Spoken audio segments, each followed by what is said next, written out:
안녕하세요. 보디빌더 김재선입니다. 24년 5월 11일, 그 다음에 19일 이렇게 해가지고 2주간 시합을 준비했고요. PCA 시합과 무사 시합을 준비했습니다. 그래서 지금 한 20주 정도 좀 넘게 시합 시즌기를 가져가지고 시합을 곧 뛸 예정입니다. 시합을 지금 준비하게 된 계기는 이제 프로를 일단 목표로 하고 있고, 그 다음에 프로 선수가 된 다음에 제 이제 최종 목표인 올림피아 진출을 사실 꿈을 꾸고 있습니다.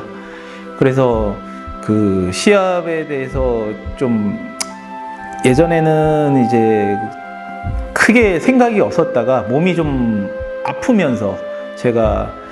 여러 가지 관절이라든지 이런 것들을 수술을 많이 하게 됐는데 상당히 이제 몸 상태가 너무 안 좋아지면서 운동을 좀 다시 시작해야겠다 이런 생각들이 들어서 운동을 다시 시작하게 되었고, 그 다음에 운동을 또 하다 보니 저 이제 안에 있는 이제 어렸을 때 그때 소년의 꿈이 생각이 나서 죽기 전에 이 꿈을 이룰 수 있는 가장 빠른 시기가 아닐까, 꼭 한번 해와야 되지 않을까 라는 생각이 들어서 지금은 이제 모든 것을 조금은 내려놓고 여기에 매진을 하고 있는데, 사실 제가 좀 나이가 있기 때문에 좀 빠른 시간 안에 승부를 좀 봐야 되고, 남들이 봤을 때는 좀 나이도 있고 여러 가지 몸 상태도 좋지 않고 하기 때문에 불가능할 거라고 얘기를 하지만 저는 사실은 그렇게 생각하지 않고 할 수 있다라고 생각을 하고 한 5년 정도의 계획을 세웠고, 그 계획에 대한 플랜대로 지금 시합을 준비하게 된 거고, 5월 달에 이제 시합을 뛰고 오프 시즌을 가지게 된 다음에 다시 증량을 해서 사실 제 체형이나 모든 것들을 고려했을 때 클래식 피지크가 더 적합하다라는 피드백을 많이 받았지만, 사실 저는 이제 어렸을 때 보고 자란 거는 보디빌딩이기 때문에 클래식 피지크를 하고 싶지는 않았어요. 근데 이제 현실에 이제 맞춰가지고 근육량이 모자란 부분에 이제 좀 타협을 해가지고 클래식 피지크를 나간다라는 게 제가 꿈을 쫓는데 좀 맞지 않지 않나 그런 생각이 들어서, 저는 어려운 길이지만 좀 증량을 해서 보디빌딩 212로, 제가 키가 한 72 정도 되는데 그렇지만 212에서는 좀 큰 키여서 사실은 원래는 이제 더 시간을 들여서 오픈을 준비해야 되는 게 맞지만 나이가 있고 여러 가지 상황에서는 212 정도가 적합하다라고 생각을 했고, 212로 프로를 따는 게 일단은 1차적인 목표입니다. 그래서 올림피아를 나가려고 뭐 프로쇼 우승이나 이런 것들을 하기 위해서 아주 쟁쟁하고 경쟁력 있는 선수들과 경쟁을 해야 되겠지만 꿈은 크게 가지는 게 좋으니까 그런 것들을 목표로 해가지고 지금 열심히 운동하고 있습니다. 시합을 준비하면서 좀 힘들었던 점들은 사실은 체력적인 문제들은 크게는 없었어요. 저는 이제 운동을 하기 위해서 뭐 매번 운동의 어떤 강도라든가 심폐지구력 훈련이라든가 이런 것들을 해왔기 때문에 공백 기간이 오래 있었지만 초반에 당연히 힘들었고 초반에 몸이 좀 만들어지기까지는 힘들었지만, 지금은 사실은 체력적으로 한 20주 정도 준비하면서 힘든 건 없었는데 체력 안배나 이런 것들도 잘 했고요. 근데 이제 제일 어려운 것들은 이제 하다 보면은 예외적인 상황이 있고, 저도 이제 사실은 아이의 아빠고 가정이 있고 제가 지켜야 될 것이라든지 아니면은 경제적 활동이라든가 해야 되는데, 사실 지금은 조금 반대되는 것들에 대한 꿈을 쫓고 있으니까 사실 그런 현실적인 부분에서 오는 게 제일 힘들었죠. 근데 그런 것들을 제가 딱 눈을 감고 무책임하다라고 할 수 있지만, 그래도 제가 이가 하고 싶은 부분에 대해서 꼭 해야겠다라는 다짐으로 제가 가지고 있는 역량을 다 발휘해서 하고 있습니다. 그래서 예전처럼 어떤 경제활동이라든가 이런 것들을 해서 안정적으로 가족을 이렇게 좀 보필하는데 주력을 하고 있지는 않지만, 거기서 제 에너지를 좀 나누어서 제 꿈을 쫓는데 지금은 쓰고 있고, 사실은 그게 이제 앞으로 제가 가야 할 길이고 꾸준히 계속 하다 보면 어쨌든 간에 더 좋은 결과가 나중에는 있을 거라고 생각을 하거든요. 그게 저는 지금은 누구나 알 수 없는 거지만 지금은 그게 맞다라고 저는 좀 굳게 믿고 지금 현실에 타협하지 않고 가고 있습니다. 그래서 좀 힘든 상황들이 올 때마다 뭐 경제적으로든 여러 가지 상황에서 좀 그런 것들이 올 때마다 조금 힘들긴 한데, 그거 외에는 이제 제가 그런 과정 속에서 운동을 하고 있으니까 정말 열심히 안 하면 그건 정말 내가 미친놈이다, 그거는 정말 안 된다라는 생각으로 열심히 준비했고, 이번 시합에서는 어떤 이 결과가 끝이 아니기 때문에 제가 후회 없이 준비를 했고, 그래서 어떤 결과가 나오든 잘 받아들이고 다음 스텝을 준비하는 데 그 목적이 있기 때문에 다음 스텝으로 나가는 데만 전념하고 있습니다. 저는 보디빌딩을 그 98년에 시작했죠. 98년 너무 오래돼가지고 기억도 안 나는데,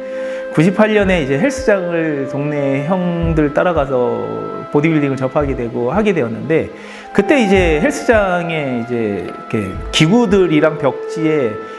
머슬앤 피트니스지에서 이렇게 관장님이 올려놓으신 외국 선수들의 사진들이 있었고, 그 사진들에서 그 당시 챔피언이었던 도리안 예이츠의 이제 사진을 보게 되고, 그의 이제 영상과 비디오, 훈련 영상을 보게 돼서 완전히 광팬으로 저는 도리안 예이츠를 지금도 롤 모델로 생각하고, 사실 제 정신적인 어떤 지주도 도리안 예이츠입니다. 그래서 도리안 예이츠 뭐 지금 좋아하는 선수들 굉장히 많죠. 90년대 선수들 중에 플렉스 빌러도 있고, 케빈 레브론이도 있고, 러니 콜먼도 있지만,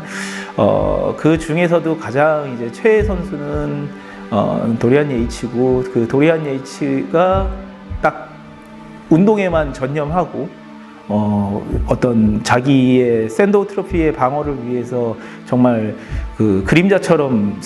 열심히 훈련만 하는 그런 스타일을 사실 좀 동경합니다. 하지만 최근에는 이제 미디어에 많이 노출되어야 되니까 그 좀 맞지는 않지만, 어쨌든 간에 그의 그 어떤 정신력이라든지 이런 것들, 멘탈이라든가 이런 것들을 존경하고 그렇게 되고 싶고, 그런 그분들의 어떤 90년대 영상을 보고 그 올림피아의 그 피날레 엔딩곡이 있는데, 사실 제 꿈의 최종 목적지는 정말로 그 현장에 가서 그 엔딩곡을 제가 들어보는 거거든요. 그거를 이제 사실은 제가 처음에 운동을 시작했을 때 뭐 앞으로 20년을 할지 30년을 할지 모를 때는 사실 지금보다도 더 불가능한 이야기였어요. 그 당시에는 아무리 지금의 레전드 우리나라 국내 선수들도 올림피아를 진출한다는 거는 사실상 불가능했습니다. 근데 지금은 어떤 길들이 많이 열렸기 때문에 내가 이걸 지금에서 도전하지 않을 이유가 없다라는 생각이 들었고, 물론 될 수도 있고 안 될 수도 있지만 제 그 꿈을 전력을 다해서 한번 꿈에 다가간다라는 거에 저는 의미를 두고 있고, 지금 운동을 해서 또 몸을 만들고 이런 과정들이 또 너무 즐겁고 행복하기 때문에 만족한 삶을 살고 있습니다. 바디 프로필은 예전부터 한번 이제 스티브 백 스튜디오에서 제가 한번 찍고 싶었고, 그 약간 내추럴한 감성 이런 것들이 저랑 좀 잘 맞는다라고 생각을 했고요. 그리고 여기서 촬영을 하는 동안 너무나도 사실 오랜 경험이 있기 때문에 그런 노하우들을 이렇게 잘 집어주시는 부분에서 조금 편안하게 촬영을 했습니다. 그리고 뭐 이렇게 좀 컷들도 한 컷 한 컷 다 너무 신경 써주시고, 제가 어떤 자세라든지, 특히나 또 이제 스티브 백 이제 작가님은 바디빌딩 선수 출신이기 때문에 또 그런 부분들의 아주 세심한 부분, 디테일들을 잘 놓치지 않는 부분이 있어가지고 편안하고 아주 잘 촬영하고 결과도 기대가 됩니다. 저는 다시 운동을 시작한 바디빌더 김재선이고요. 이 영상이 어떤 분이 보실진 모르겠지만 꿈을 좀 여러분들 가슴속에서 잊고 있던 꿈이 있다라고 하면은 좀 다시 꺼내서 한번 상기시켜 볼 필요가 있다라고 말씀드리고 싶어요. 그게 제 모습일 수도 있고 저를 보고 어떤 영감을 좀 얻을 수도 있지만 어차피 한 번 사는 인생인데 현실에 타협하지 말고 한 번쯤은 좀 어떤 뭐 망상가라도 좋고 한 번쯤은 뭐 이렇게 비현실적인 삶을 산다라고 비난받을 수도 있지만 그래도 자기의 어떤 제 소년의 꿈을 한 번 더 상기시키고 그 꿈을 한번 다시 전력으로 이루어 나가는 그런 삶을 한번 살아보시길 바라겠습니다. 저는 김재선이었습니다.